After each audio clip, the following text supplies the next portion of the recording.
We got all kind of activity going on here at the house today as they're putting in the trim work and all the doors. Cabinets are coming. Getting to where I can finally see the light at the end of the tunnel on this house situation. Here it is June though. We were expecting to get in by Christmas. So I'm just thankful that we're gonna get in at all at this rate. Oh guys, hey, it's nice to be back. Out here walking, talking to you guys. It's been a while since I've been able to do this like I would like to. My work schedule has been crazy. And then on top of that, my house is almost done. And that has been causing a lot of chaos for us because we're having to get things together and we're trying to get ready to move, and we're just so packed into such a small space, and we have been for so long that it's been driving me absolutely bananas. And it seems like there's always something to do when I'm off of work that I need to take care of.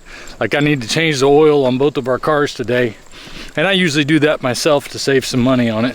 But I've been wanting to get out here and come and talk with you guys again because it's been a while, and I've also haven't had a chance to get out and ruck since the last time you saw a video where I was rucking.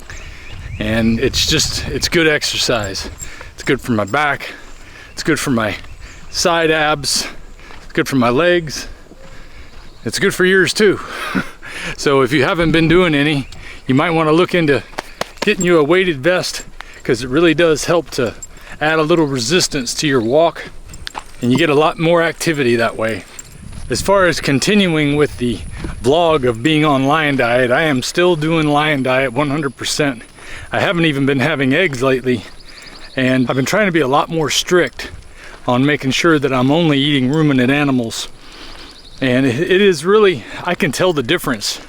I can also tell the difference in something that has, back the end of last year, I didn't have as much of an appreciation for, and that's the circadian rhythm. I talked about how important it was, but I only knew that I was feeling good at the time. My circadian rhythm has been out of balance since December now, ever since I started working at UPS and they had me working the midnight shift. And then now my current job, where I'm doing hotel restaurant work, and I do both in-room dining and I help out in the restaurant serving as well. So they got me bouncing between night shift and day shift, and that has just got me sleeping at all different times. And I gotta say, I noticed that ever since that's happened, it is hard to feel like you got enough rest. It really is hard when you're playing these crazy hours.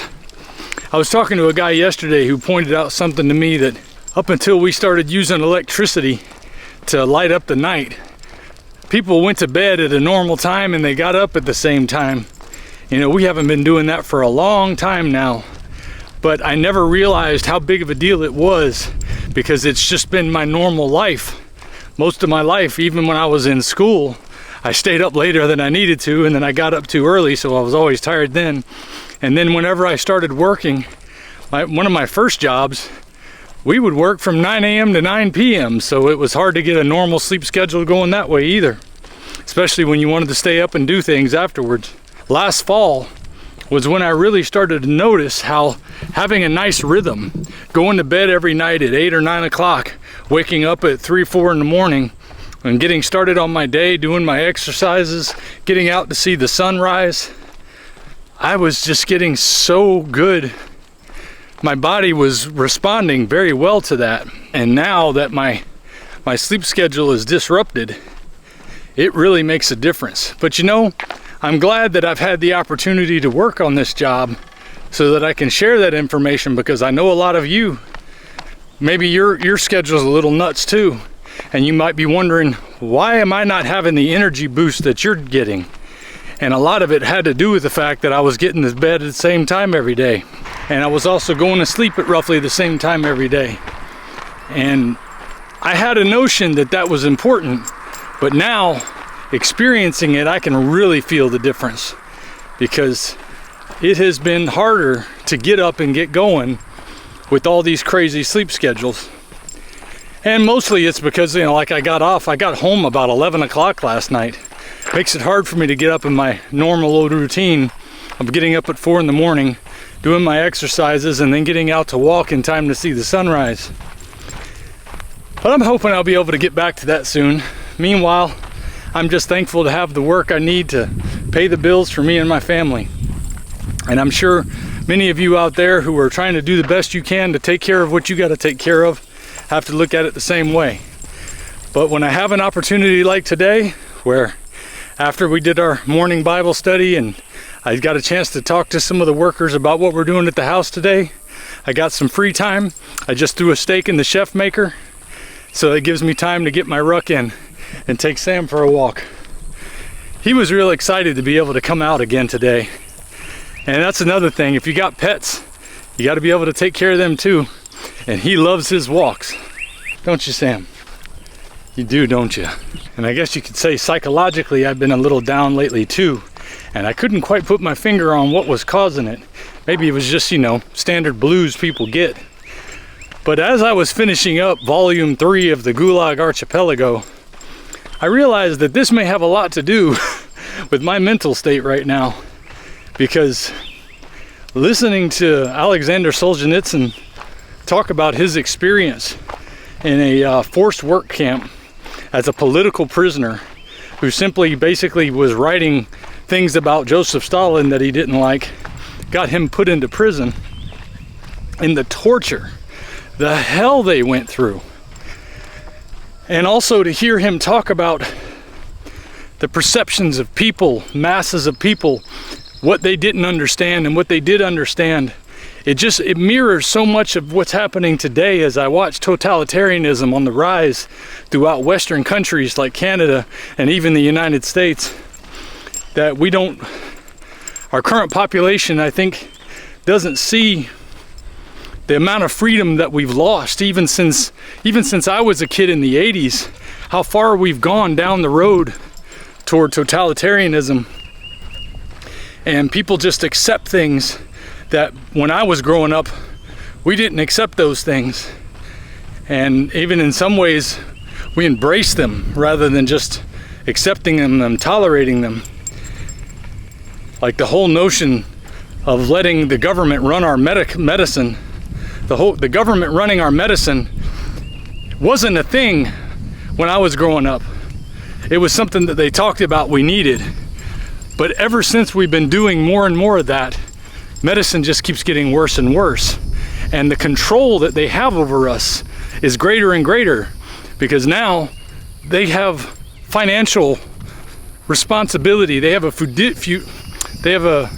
fiduciary responsibility that involves our bodies and our health. And they're going to put that responsibility on us. But at the same time, they're not trying to make you healthy.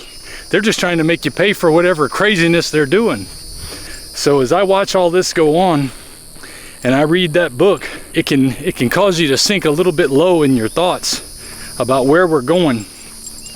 But I thank God that I read another book, and I read it daily, that gives me the guidance that I need to know that, first of all, the Lord is still in control. And second of all, He's already written the ending. And the good news is, good wins over evil. And I want to be on the side of good.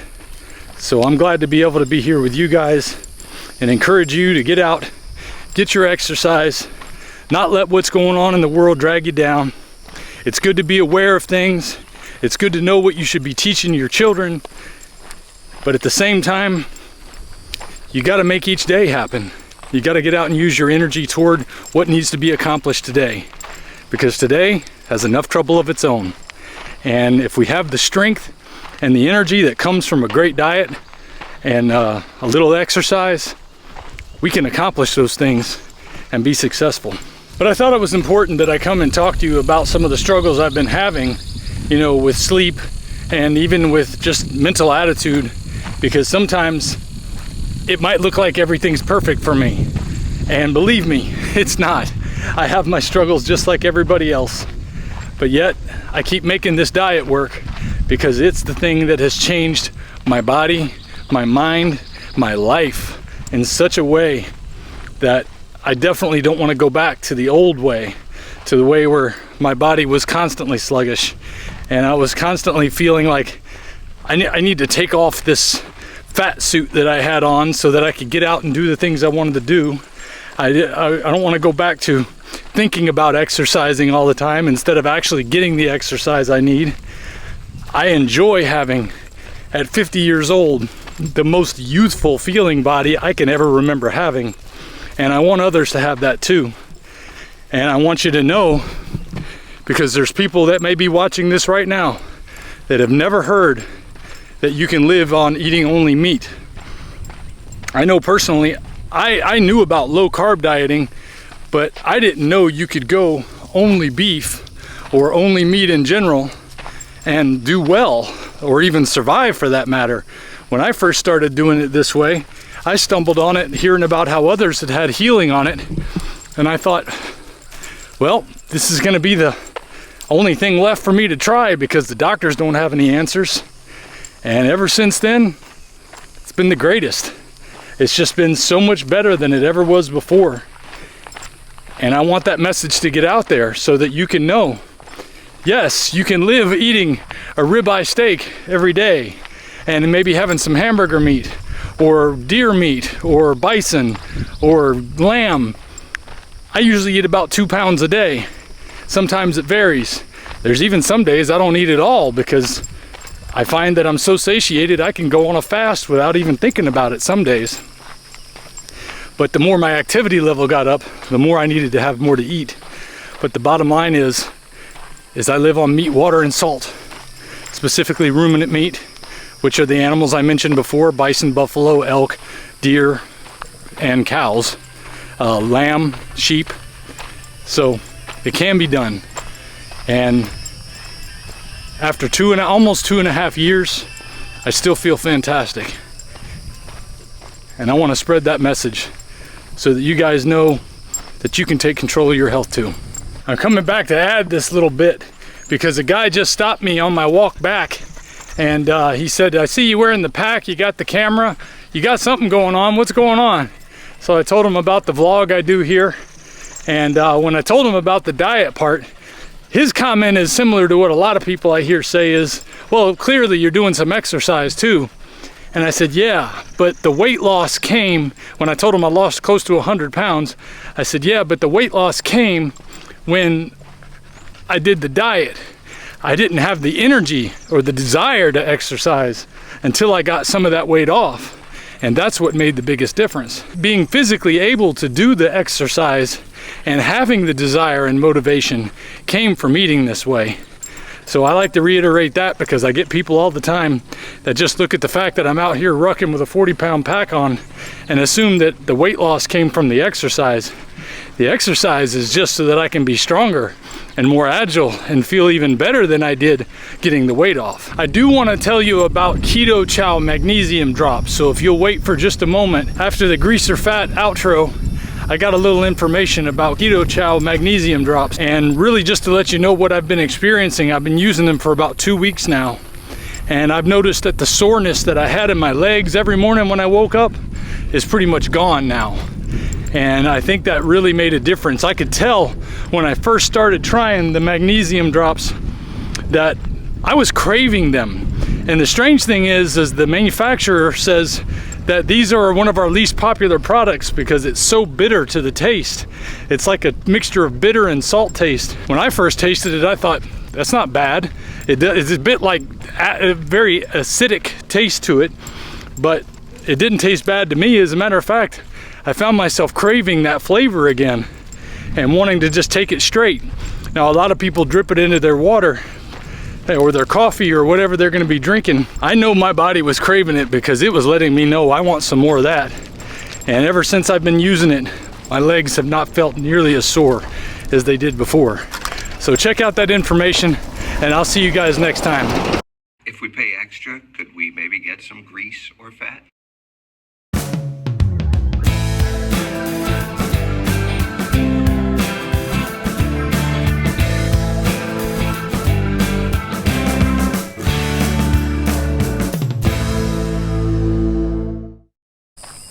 Man, horses just be checking me out.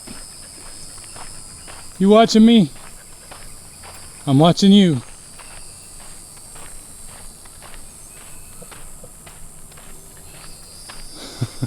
You too, huh? Hello there. What are you guys up to?